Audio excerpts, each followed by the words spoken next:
welcome to another session of Sales U.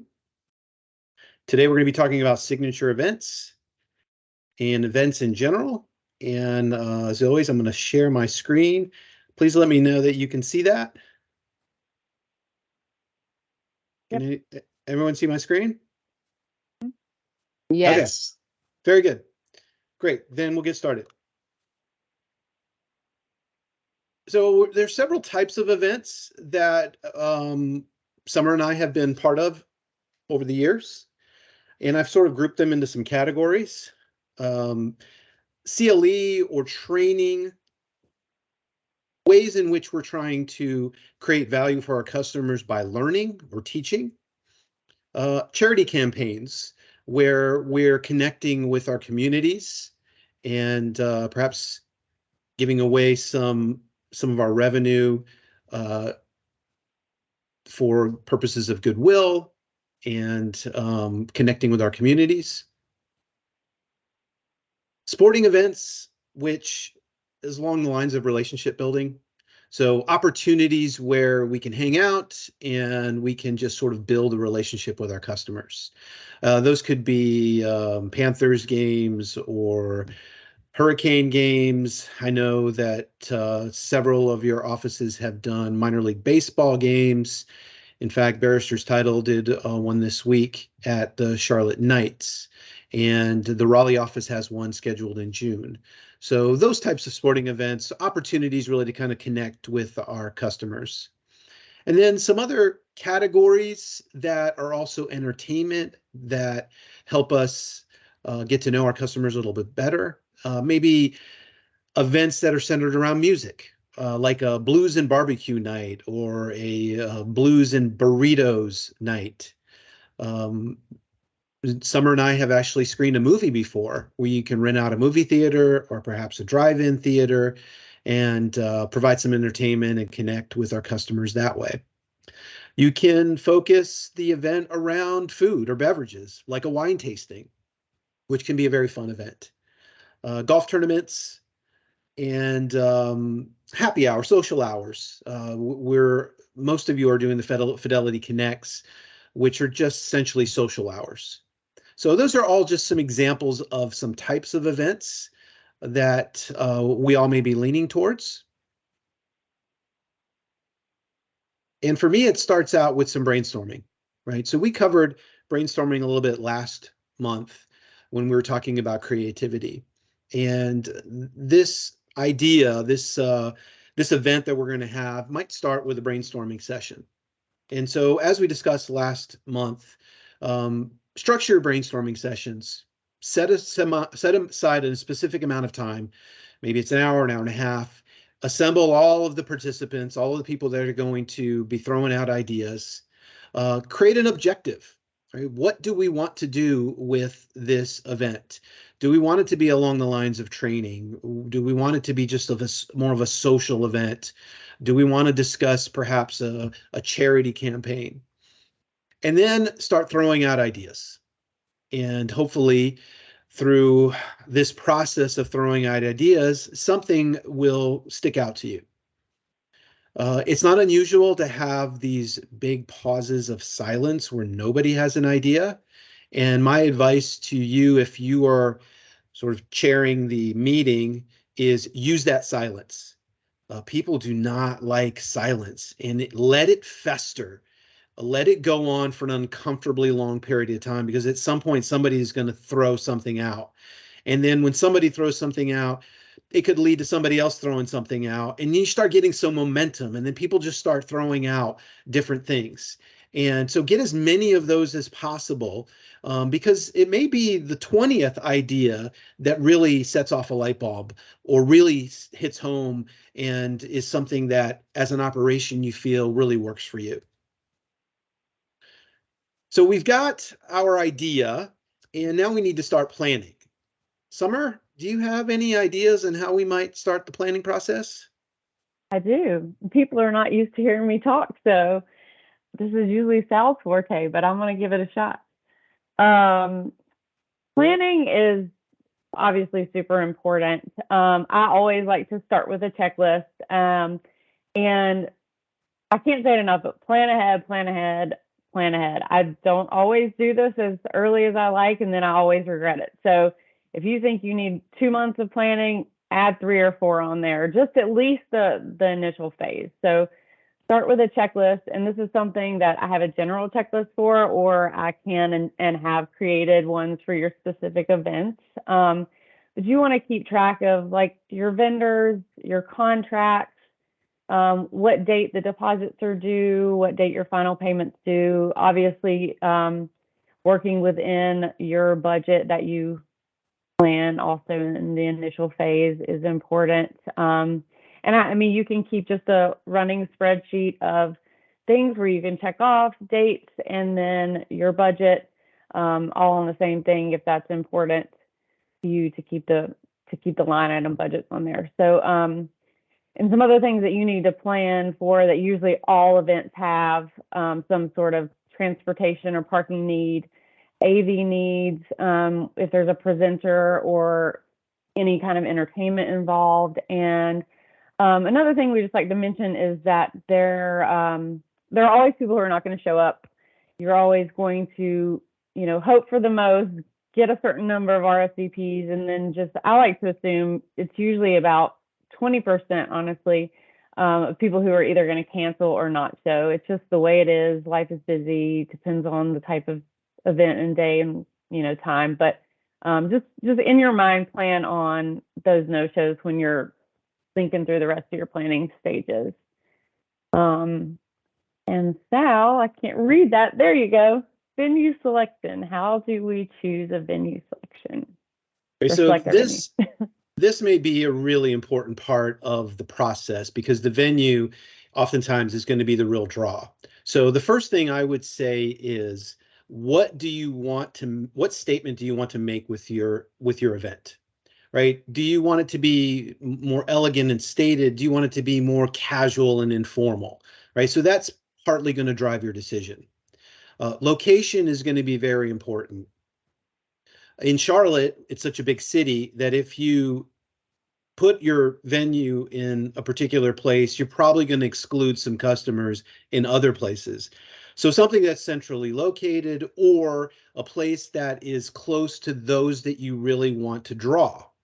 If you're deciding on a particular demographic or you want to hone in on a particular demographic like young people, then the venue is going to help you with that decision.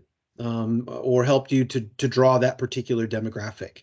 And so the venue decision can be made by whom you're trying to draw. When you're looking at a venue, just make sure you consider the room setup. Right? So what kind of event do you want to have? Is it going to be people standing at pub tables where food is being passed around? Or is it going to be a classroom setting because you're doing a CLE? And so the venue has to be able to fulfill whatever your setup is in your mind and what you're intending to do for the event. And then what sort of amenities does it have? Like, does it have a big TV screen that you can project to? Or is it a screen that you have to have a projector for? Does it have sound? Or do you need to bring sound? So you need to have all those discussions with the venue. And the other thing you'll be discussing is, are there any minimums?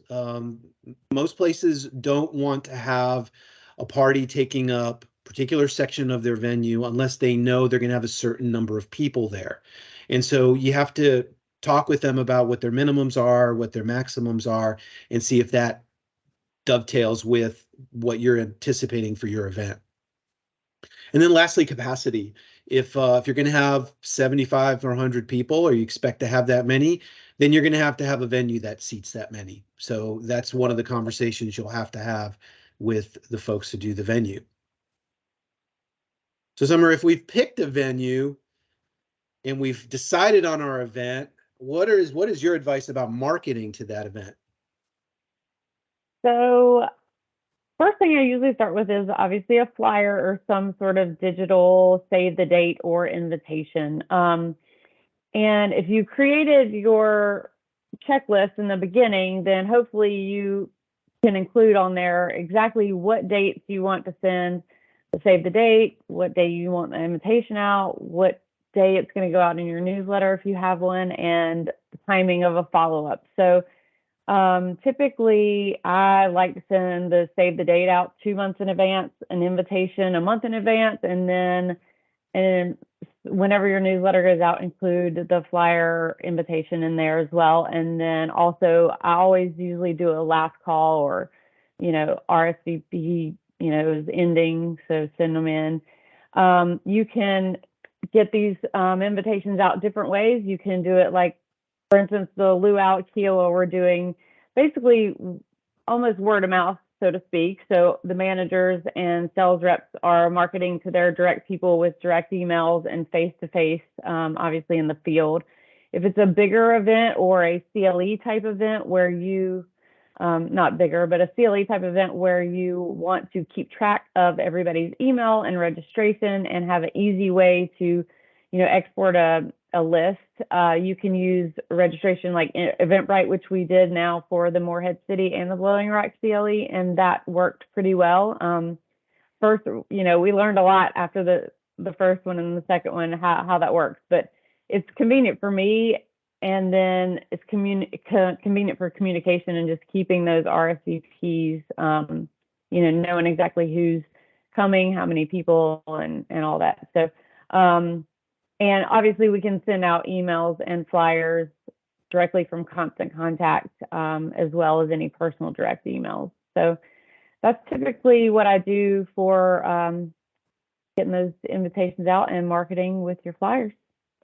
So now we've got that. It's time to talk about food. Food.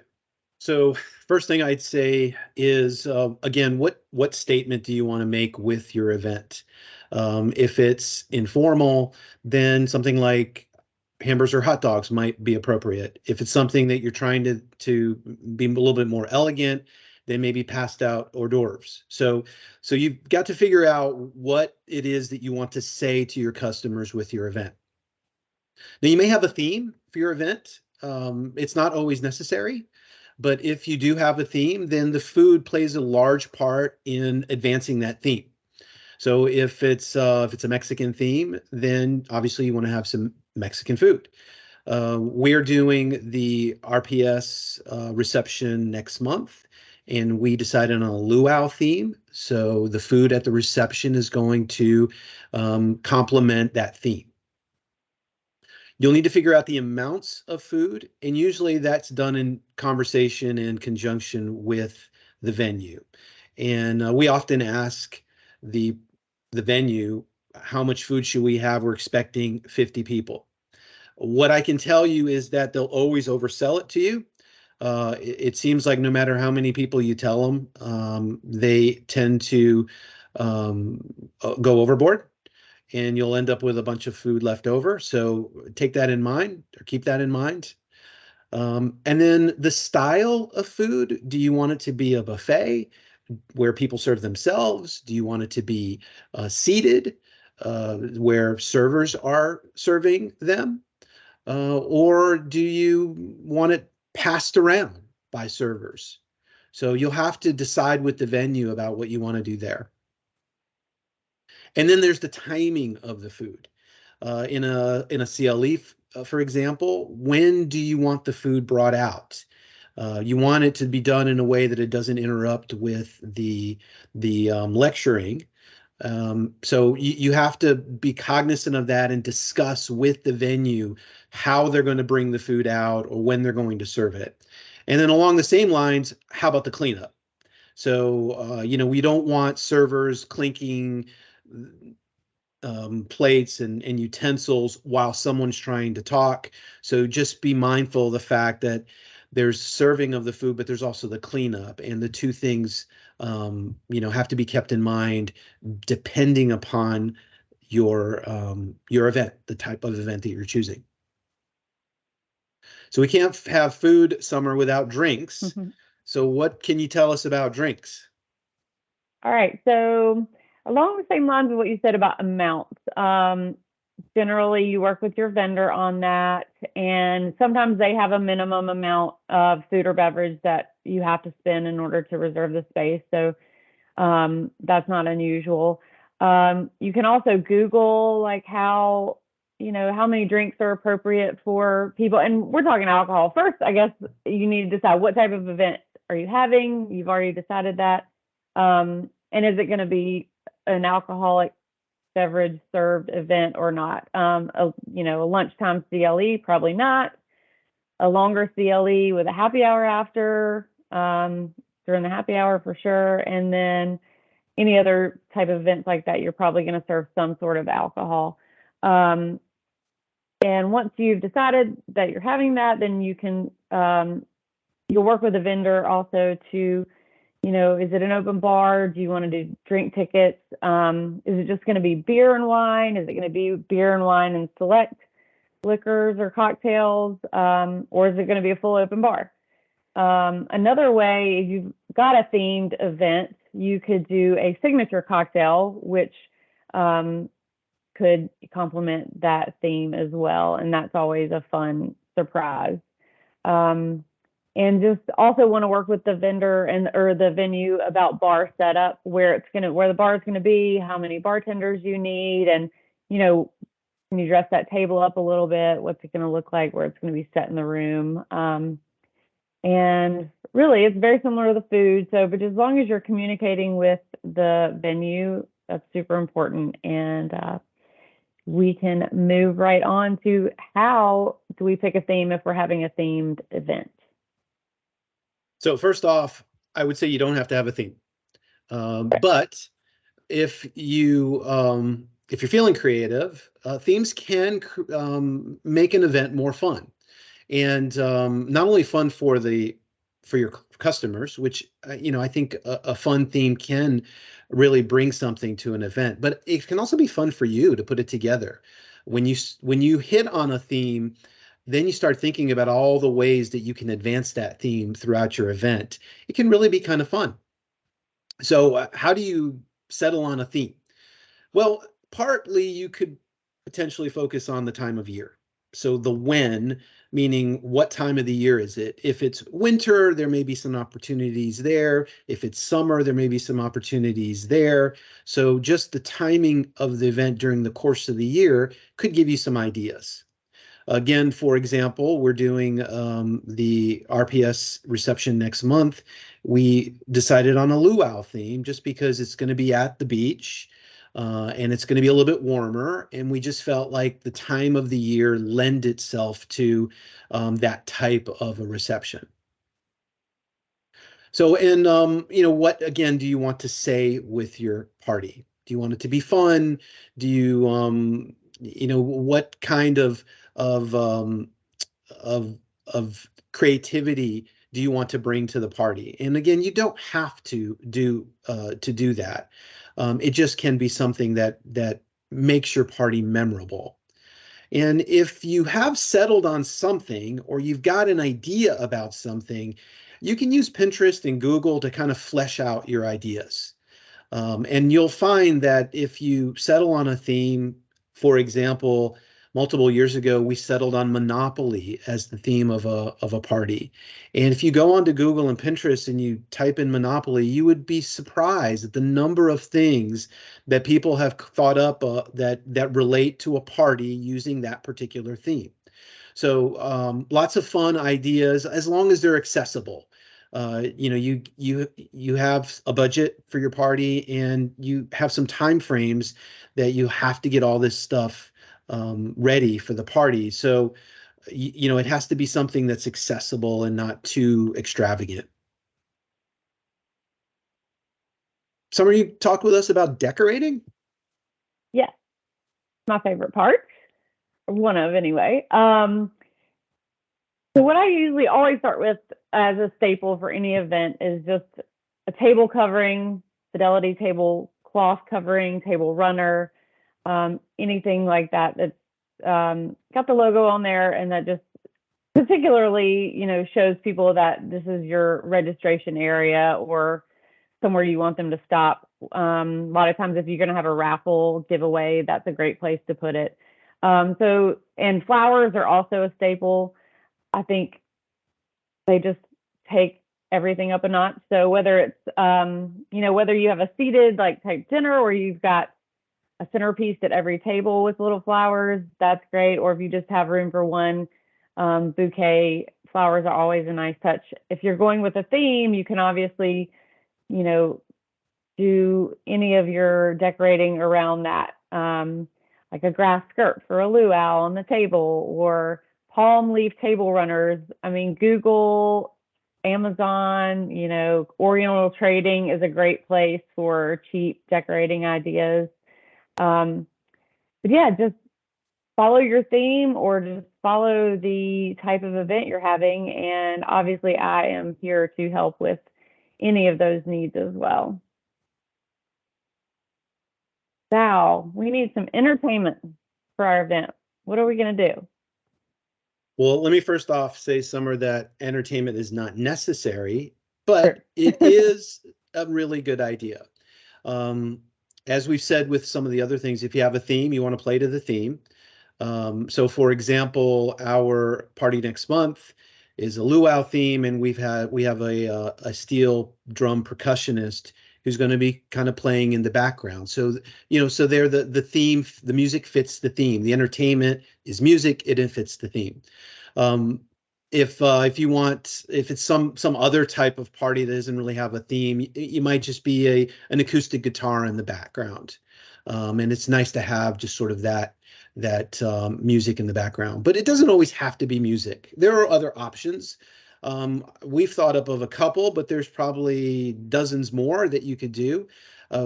Summer and I have done parties in the past where we had a magician floating around and talking to the customers and to the people at the party, and that is great fun. I can't remember a time where that didn't make an impact.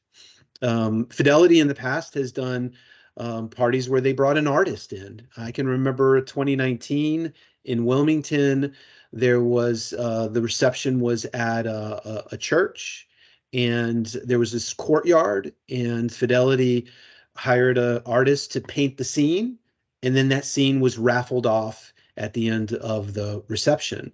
So you can use artists to also provide some form of entertainment. If you're going to have entertainment, you need to make sure that they have what they need in order to set up. So they need a space. It may be a stage, or it may just be an empty space in an appropriate part of the venue, and they may need sound, particularly musicians. So we got to make sure that their sound needs are taken care of. And then lastly, we need to be cognizant of their arrival and departure. When do we want to interject them in our event, and for how long? And at what point do we want them to move on? So if you're having a cocktail hour and you want music only in the cocktail hour, then you'll have to plan on that musician being there early at the reception, and then leaving once the cocktail hour is over. So just something that you'll have to think about when you're adding entertainment to the mix. So Summer, tell us about hosting. All right. I mentioned before a registration table, and a lot of our events you're going to have that because it's going to be some sort of CLE, but you want to make sure that you've got it in a location where people are going to be coming in. Obviously, you have invited your customers here. They have hopefully responded and are joining you. So you want to make sure you greet everybody as the best you can. I know that kind of goes without saying. But it's great to have a registration table for that purpose. And that way you can, if it's a CLE, you can, make sure you hand out paralegal forms. You can take any bar numbers that you need for the information. It's a great place for your raffle to be if you're going to have a giveaway, like we said before. I always think a giveaway is great. It just gives people a reason, plain and simple, to come to your event. If they know you're going to be giving away something, it's simple as that. So never a bad idea, in my opinion. And it's kind of fun to play with the different items that you could do, put together a basket, or whether it's, a theme based on the location of where you are. Hosting also involves like your swag, whatever brand of Fidelity stuff you want to get to people. That's a great place to have at the registration table. or at the booth like we'll have at RPS, or if you have a CLE, you can put place settings down with the agenda and some notepads, pens, cups, and just make it look cute. And really just obviously greet your customers, talk to them as much as possible, and work the room and make sure you speak to everyone that you can. And that's pretty self-explanatory that y'all do a great job at. All right. Now, how do we follow up after our event's over? So you've had a great event, and so what happens now? Well, the first thing I would tell you is make sure you take photos during the event. And this is really hard because there's so much going on and you're interacting with your customers and you're having a great time and it's easy to forget. But we're going to want to take photos of the event, of the food, of the venue, of the party, of the participants having a good time, because we're going to use that in our newsletter. And so what I would recommend is a recap of the event in the newsletter. And what that does is, for those that were there, they get to see themselves in a photo in a newsletter, and that's cool. For those that were not there, they might see it and go, "Oh, well, that looks like it was fun. Maybe I should go to this event next year." And so you really want to debrief the event in your newsletter and let everybody know that this event occurred. And it's maybe setting the groundwork for next year's party. I think it's really great idea to follow up with very directed emails to each of the participants, thanking them for showing up and getting any feedback from them. That feedback may shape the subsequent year's event. So all feedback is good feedback, even when it's not. So saying thank you, seeking feedback are some great post-party things to do. You could give the raffle results if you didn't unveil the winner at the party itself. You could put that in the newsletter debrief. And then, of course, there's any administrative stuff that needs to be done. Do it as quickly as possible. If you had a great CLE, but an attorney did not get credit for his or her hours, then you may be creating a negative out of what was a positive. So that admin stuff, all that CLE, CPE reporting is needs to be done and needs to be done properly. So just kind of in conclusion, as we wrap up today's session, when you're thinking about an event, the first thing I think you should discuss is set an objective, and that objective should center around what do you want to communicate to your customers with the event.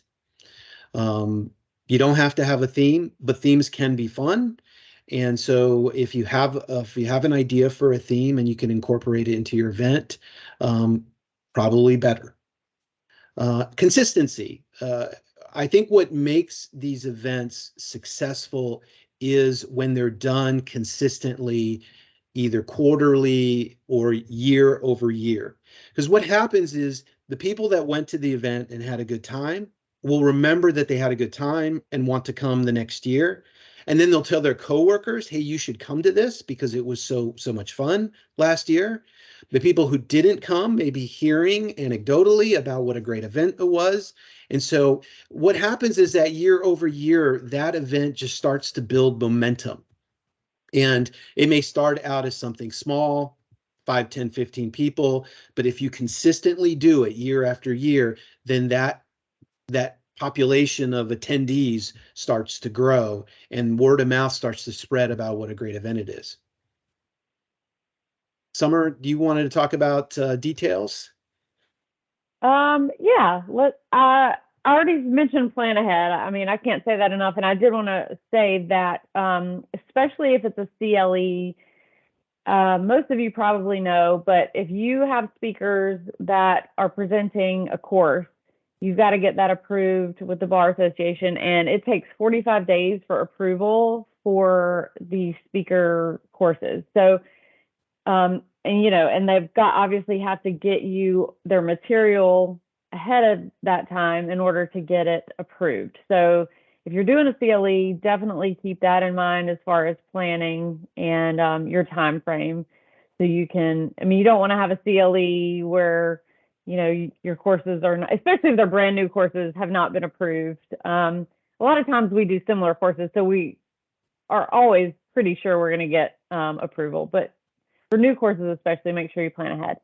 And communicating with all of the vendors is super important. Keep a folder in your email dedicated just to that event so you can go back and find stuff easily. Just don't assume that people are, you're on the same page with people unless you actually get that communicated back and forth and everybody's under the same expectation as far as, head count, dates, all of that good stuff. And then probably my best piece of advice is expect the unexpected. I think that we have not had one party or one event where something didn't happen.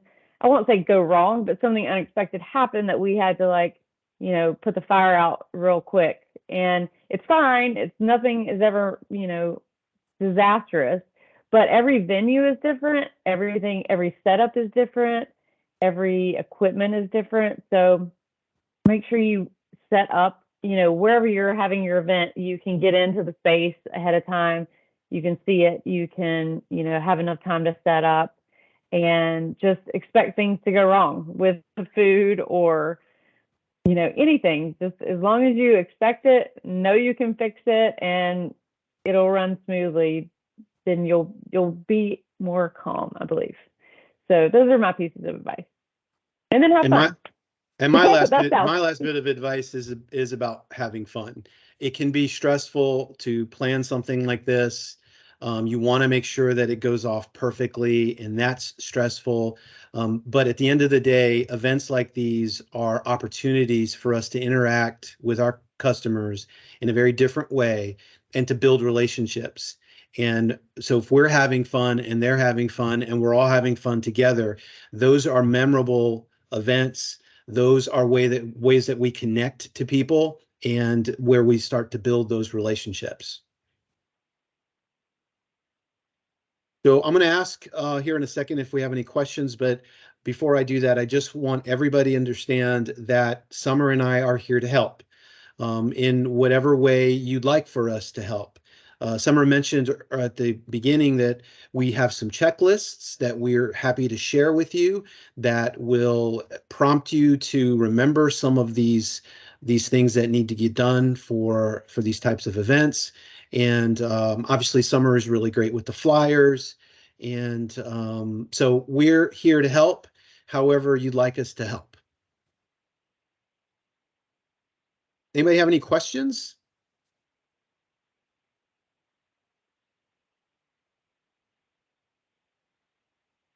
No questions? Going once? All right, no questions, because we answered all of the questions, Summer, with our presentation. I heard somebody, I think. Now, I was going to ask a question. We did have a kind of an emergency at the end for our CLE that we had. Should we go ahead and have a backup plan and have that in place with the bar as well for approval? Would that help? So let me explain to everybody else what happened there, Cindy. We had a presenter at the Morehead City CLE last week that had a family emergency and was unable to present. And so we had promised everybody 5 hours of CLE, and we had this 1 hour that was kind of up in the air. And we talked about perhaps having Jim or Margaret or the two of them present the materials in his place, but we just really felt like we couldn't do the materials justice that way.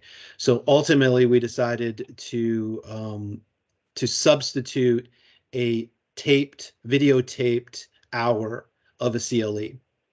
And so what Cindy is asking is that something we should always plan for? And I would say yes. I would not have said that before it happened, Cindy, but now that it has happened, I would say that we should probably have a backup for an hour. in case somebody, they get in a car accident on the way, or there's a sickness, or they get COVID, or some reason why they can't physically be present, then we should have a backup, either technology set up so that we could do a Zoom session with that presenter, or like we chose to do, presented an hour that was videotaped, so that we could give the customer the 5 hours we promised them. So thank you for bringing it up, Cindy. That is what Summer was saying about expect the unexpected. And fortunately, we had enough time in that case where we could come up with a plan B. But plan Bs are good plans to have. So for sure. Should we actually have an approval from the bar as well to kind of present that just in case as a backup plan? Do we need to do that as well? I don't think so. And reasonable minds may differ about that, but I think that what you would do in that case is just explain to your audience that you have this 1 hour that has not yet been approved for this class, but we have no reason to think that it won't be approved because it's been approved before. Okay. And thank you so much for saving us on this. Anybody else have any questions? All right, our next session will be May 25th. I will create a calendar event for it and send out the invite. And that session will be we'll be discussing some sales tools, sales interactions between managers and sales reps to use as motivation to increase our numbers. So until then, I look forward to seeing you. And if Summer or I can be any assistance, you know how to reach us. Thanks, everybody. Thank you. Sal, Thank you all. yep. Thank Sal, you. Summer, thanks for everything. And all of you that are still on the phone, I know everybody's signing off. This is more important than ever to be focusing on our sales efforts. And this is one of the great ways of doing that. Sal, Summer, thanks. You're welcome. Yep. Thank you. Thank you. See ya. Thank you. Right.